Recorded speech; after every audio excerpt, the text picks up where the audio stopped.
மங்களேஷாய வித்மகே சண்டிகா பிரியாய தீமகி தன்னோ சம்ஹார பைரவ பிரச்சோதியாது. நெக்ஸ்ட் ஜென் ஆஸ்ட்ரோ நேயர்கள் அனைவருக்கும் ஆஸ்ட்ரோ பூர்ணாவின் அன்பார்ந்த வணக்கங்கள். இன்னைக்கு நாம பார்க்கக்கூடிய சிறப்பு பதிவு தமிழ் புத்தாண்டு பலன்கள். இந்த தமிழ் புத்தாண்டு பராபவ வருடம் ஏப்ரல் மாதம் 14ஆம் தேதி வருகிறது.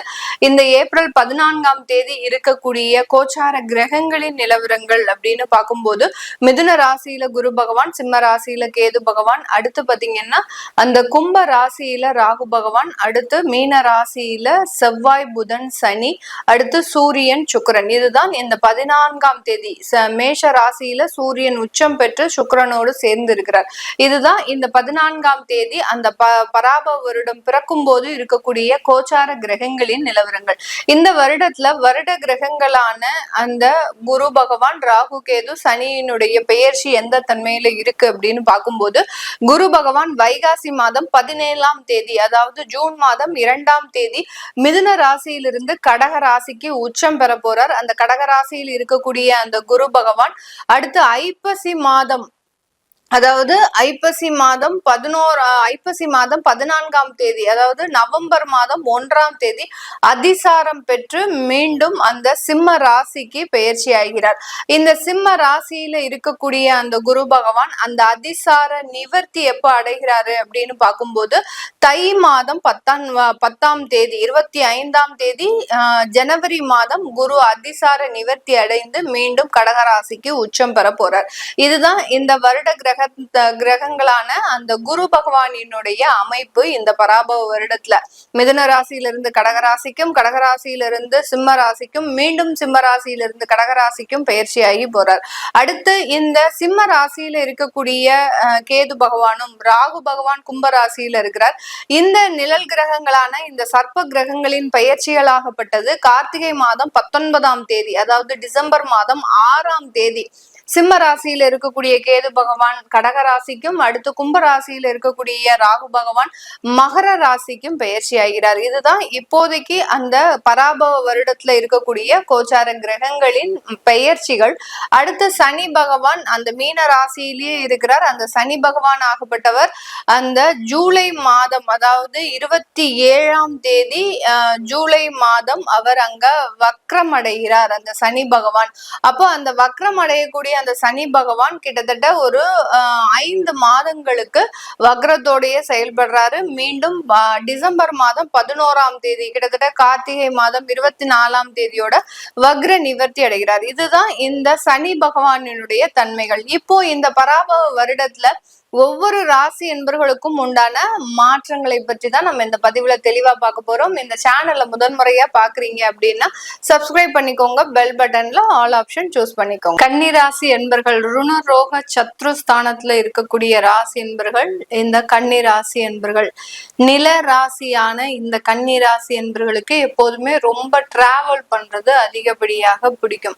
எல்லா இடத்துக்கும் எல்லா ஊருக்கும் நம்ம சுற்றுப்பயணம் செய்யணும் அப்படின்ற ஒரு ஆசை, ஒரு ஆவல், ஒரு அதிகமான ஒரு ஆர்வம் இருக்கக்கூடிய ஒரு நபர்கள் இந்த கன்னிராசி என்பர்கள். இந்த டிராவல், இந்த டூர் போறதுக்கு, இந்த சுற்றுப்பயணம் மேற்கொள்றதுக்கு எல்லாம் அதிகப்படியாக கிரெடிட் கார்டு சம்பந்தப்பட்ட சில விஷயங்களை இவர்கள் விருப்பமாக தேர்ந்தெடுக்கக்கூடியவர்கள் இந்த கன்னிராசி என்பர்கள். அந்த கிரெடிட் கார்டை வச்சுட்டு நம்ம எல்லா இடத்துக்கும் சுத்தி வந்துடணும் அப்படின்ற மாதிரியான ஒரு ஆசை இருக்கும். ஆனா அந்த கிரெடிட் கார்டே இவர்களுக்கு பெரிய வலையை விரிச்சிருக்கும். அதாவது கடன் சம்பந்தப்பட்ட சில வலையை இந்த கிரெடிட் கார்டுன்ற ஒரு நோயினே சொல்லலாம். இந்த கன்னிராசி என்பர்களுக்கு எதையாவது செஞ்சுட்டு கடைசி நேரத்துல அப்படியே என்ன சொல்றது, என்ன செய்யறதுன்னே தெரியாம முழிக்கக்கூடியவர்கள் இந்த கன்னிராசி என்பர்கள். ஒரு இடத்துல ஆசைகள் அதிகப்படியாக இருந்தாலும் அந்த ஆசைகளுக்கு உண்டான ஒரு வருமான தேடல்கள், அதை தாண்டி அந்த கடன் தேடல்கள் தான் அதிகப்படியாக இருக்கக்கூடிய ஒரு நபர்கள். எந்த விஷயத்த செய்யணும் அப்படின்னு ஆசைப்பட்டாலும் உடனே போய் யார்கிட்டயாவது போய் ஒரு கடனை வாங்கிட்டு வந்துடுறது, வர்றது, இதுதான் இவர்கள் முதல்ல செய்யக்கூடிய விஷயம். அதுக்கப்புறம் தான் நம்ம அந்த மாச சம்பளத்துல இருந்து எடுக்கணும். அடுத்து பாத்தீங்கன்னா நம்ம ரொம்ப ஒரு பட்ஜெட் வச்சு நம்மளுடைய வாழ்க்கையை நடத்தணும். இந்த மாதிரியான எண்ணம்லாம் முதல்ல வரவே வராது. இந்த கடன் வாங்கி அதுல அவமானப்பட்டு ஒரு அசிங்கப்பட்டு நம்ம இதெல்லாம் தப்பு செஞ்சுட்டோமே அப்படின்ற மாதிரியாக அந்த தவறுகளை செய்த பிறகு உணரக்கூடிய ஒரு ராசி என்பர்கள் இந்த கன்னி ராசி என்பர்கள். இந்த கன்னி ராசி என்பர்கள் பெரும்பாலும் பாத்தீங்கன்னா ரொம்ப ஜாலியான பர்சன்ஸ், எல்லார்கிட்டையுமே ரொம்ப சிரித்து மகிழ்ந்து பழகக்கூடியவர்கள் இந்த கன்னி ராசி என்பர்கள். இவர்கள் இருக்கக்கூடிய இடம் பாத்தீங்கன்னா எப்போதுமே ரொம்ப சவுண்ட் அதிகமாக இருக்கும். அதாவது ஏதாவது ஒண்ணு பேசிக்கிட்டே இருப்பாங்க. எல்லாரையுமே மகிழ வச்சுட்டு தன்னை சார்ந்து இருப்பவர்கள் எப்போதுமே மகிழ்ச்சியோட இருக்கணும் அப்படின்னு நினைக்கக்கூடியவர்கள் இந்த கன்னிராசி என்பர்கள்.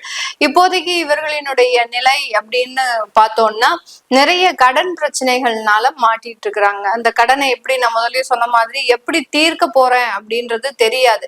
கடன் வாங்கினதுக்கு அப்புறம் வேலை காலி ஆயிடுச்சு. அந்த வேலை இழப்புகள்னால பொருளாதாரம் பாதிக்கப்பட்டுடுச்சு.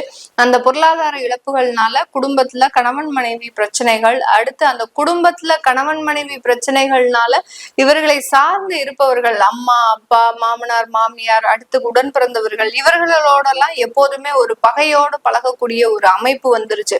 எப்போதுமே ஒரு எதிரிகளை பார்க்கக்கூடிய ஒரு பார்வையில தான் இவர்கள் குடும்பத்தார்கள் இந்த கன்னி ராசி என்பர்களை பார்க்காங்க. எப்போதுமே அந்த கன்னி ராசி என்பர்களை பார்க்கும்போது இந்த குடும்பத்தார்கள் தன்னுடைய எதிரி வர்ற மாதிரியே பாவித்துதான் அவர்களை ஹேண்டில் பண்ணுவாங்க. இது எல்லாத்தையுமே பார்த்து கொண்டு சகித்து கொண்டு வாழக்கூடிய ஒரு சூழ்நிலையில இருக்கக்கூடிய இந்த கன்னிராசி என்பர்களுக்கு இந்த பராபவ வருடத்துல ஒரு மேக்சிமம் ஆஃப் ஒரு ரிலாக்ஸேஷன் அப்படின்றது கண்டிப்பாக இருக்கும். மேக்சிமம் அப்படின்னு ஒரு பர்சன்டேஜ்ல நம்ம கொடுத்தோம் அப்படின்னா 75% இவர்கள் ஒரு திருப்திகரமான ஒரு வாழ்க்கையை வாழக்கூடிய ஒரு அமைப்பு அப்படின்றது இருக்கு. ஆனா 5ஆம் இடத்துல ராகு பகவான் வராரு. அதனால இந்த இடத்துல நீங்க முக்கியமா கவனிக்க வேண்டிய ஒரு நேரம் அப்படின்னு பாத்தீங்கன்னா காதல் போன்ற விஷயங்கள்ல ரொம்ப கேர்ஃபுல்லா இருக்கணும். ரொம்ப நீங்க நம்ம கூட பழகணவங்க தானே, நம்ம அவங்களுக்கு ப்ரப்போஸ் பண்ணலாம் அப்படின்னு நீங்க நினைச்சு போய் ப்ரப்போஸ் பண்ணீங்க அப்படின்னா அது வழக்குகளை கொண்டு போய் விட்டுரும்.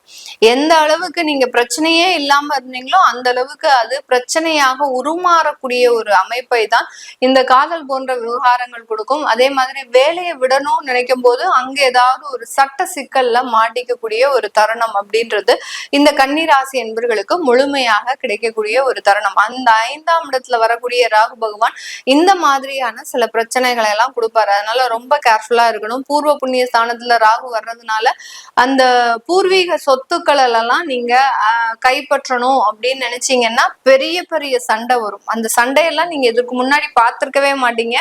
நம்மளுடைய உறவினர்களா நம்மளுடைய உடன் பிறந்தவர்களா இந்த மாதிரியாக பிஹேவ் பண்றாங்க அப்படின்னு சொல்லக்கூடிய அளவிற்கு அந்த 5ஆம் இடத்துல இருக்கக்கூடிய அந்த ராகு பகவான் பூர்வீக சொத்துக்கள்ல மிகப்பெரிய ஒரு நெருக்கடிகளை கொடுக்கக்கூடிய ஒரு அமைப்புல இருக்கு.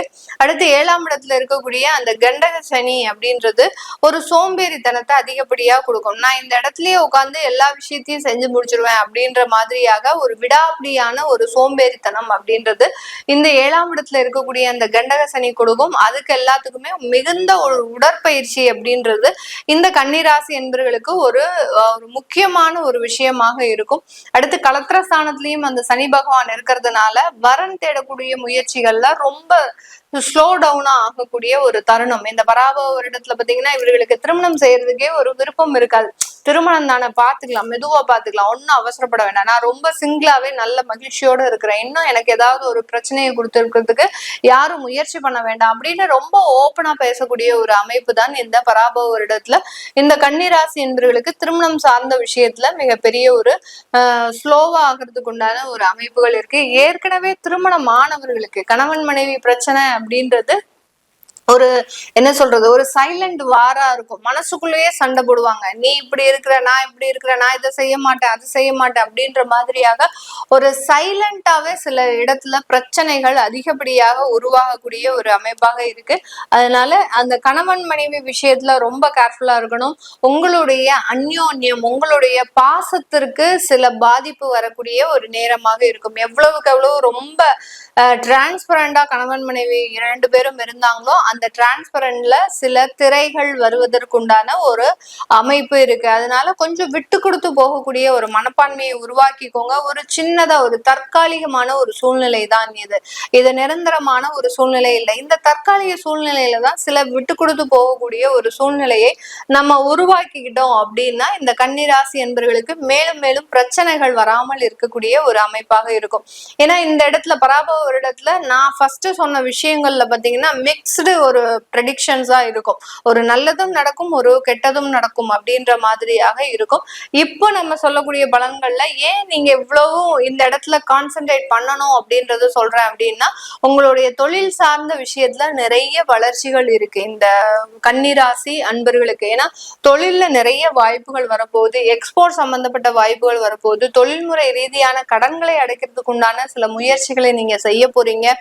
தொழிலே இல்லை அப்படின்னு சொல்றவங்களுக்கு கூட இந்த வருடத்துல தொழில் வாய்ப்புகள் கண்டிப்பாக வரும். நிறைய கன்னிராசி என்பவர்கள் வேலையை விட்டுட்டு கூட நீங்க தொழில் செய்வதற்குண்டான சில முயற்சிகளை பண்ணுவீங்க.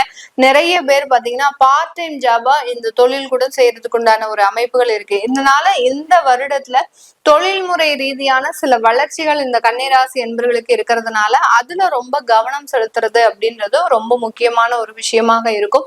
இது எல்லாமே நம்ம கோச்சார நிலவரப்படி பலன்களை கணிச்சு சொல்லியிருக்கிறோம். உங்களுடைய சுய ஜாதக பலன்களை பார்க்கணும் விருப்பப்படுறவங்க, ஏன்னா நிறைய பேருக்கு பாத்தீங்கன்னா அவங்களுடைய பர்சனல் லைஃப்ல விவாகரத்து போன்ற வழக்குகள், திருமணமே ஆக மாட்டேங்குது அப்படின்ற ஒரு பிரச்சனைகள், அடுத்து வேலையில ஒரு நிரந்தர தன்மை இல்லை அப்படின்ற ஒரு பிரச்சனைகள் எல்லாம் இருக்கும். இவர்கள் எல்லாருமே உங்களுடைய சுய ஜாதகத்தை பார்க்கணும் விருப்பப்பட்டீங்க அப்படின்னா கீழே இருக்கிற நம்பருக்கு வாட்ஸ்அப்ல அப்பாயின்மெண்ட் வாங்கிட்டு நீங்க கன்சல்ட் பண்ணிக்கலாம். உங்களுடைய குழந்தைகளுக்கு ஜாதகம் எழுதணும், நியூமராலஜி படி பெயர் வைக்கணும் அப்படின்னு நினைக்கிறவங்களும் கீழே இருக்கிற நம்பருக்கு வாட்ஸ்அப்ல மெசேஜ் அனுப்புங்க. அதற்குண்டான விவரங்கள் தெரிய வரும். உங்களிடமிருந்து விடைபெறுவது உங்கள் ஆஸ்ட்ரோ பூர்ணா. நன்றி, வணக்கம்.